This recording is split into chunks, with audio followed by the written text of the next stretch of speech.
Hey everybody, Captain Murphy here doing a quick update on the ship class. So far we've kind of played around with some of the damage on these things, and with the vehicle models inside of CryEngine there's a lot of things you can do with it.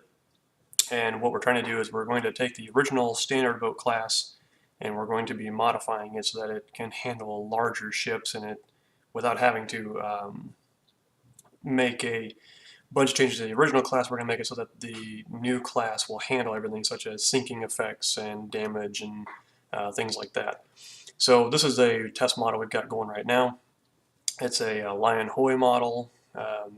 Someone off the Hearts of Oak gave it to me. It didn't have any skins or anything on it because when they exported it out of their engine and I use it in a blender, mind you, I'm not a 3D artist, so I don't know how to make these things and what they call baking and what. Anyway, I'm not a 3D artist, so anyway.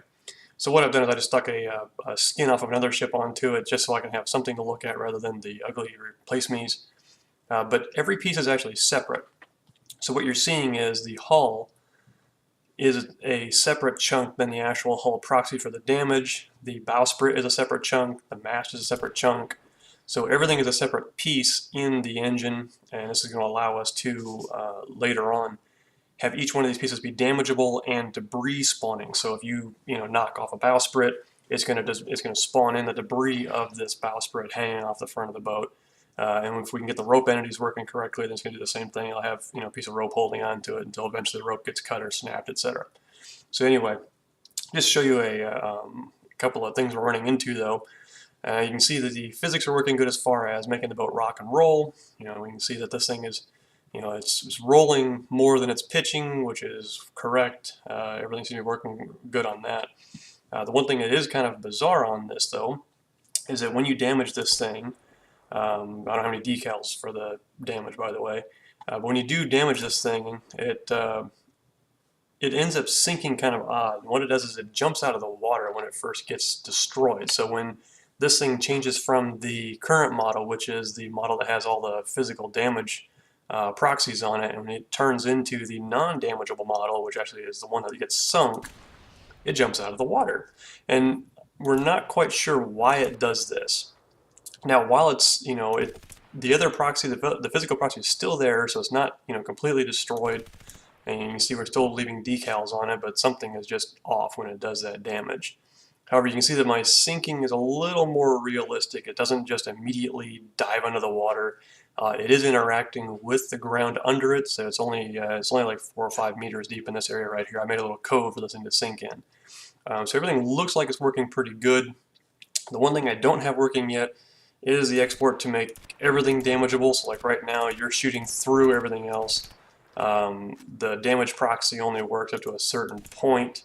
You can see I'm leaving some decals there, but anyway, so it looks like the rendering is doing pretty good. The one thing that's kind of odd though is once it sinks in the test engine, it goes crazy. So when you turn physics on and off, it kind of sends the model into a, I don't know, just goofy loop. So it ends up turning 90 degrees and then it comes back down and starts floating again. So anyway, we make a quick change to the model again. Ta-da, it works great. I'm not sure. I think it's just a bug inside of the CryEngine. When you actually render it in the game, it works fine. So I don't think we're going to have to worry about this too much. But anyway, so that's just a quick update on how the ships are working. The cannons actually do damage the ships. They'll sink them just like no problem. Of course, the cannon is putting out like 600 damage per hit. The ship only has probably about 200 hit points on the hull, so it's not exactly a really strong object. But so you can watch it sink down again. It's going to slide down the ground, and there she goes.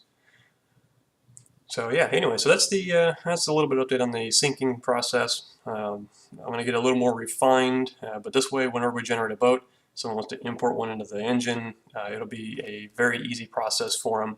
All they're going to have to do is just inherit it from the new ship class, and we can start making different classes based on different sizes of ships. That way, certain ships generally wouldn't sink all the way, because just by most definition, they're actually buoyant for the most part.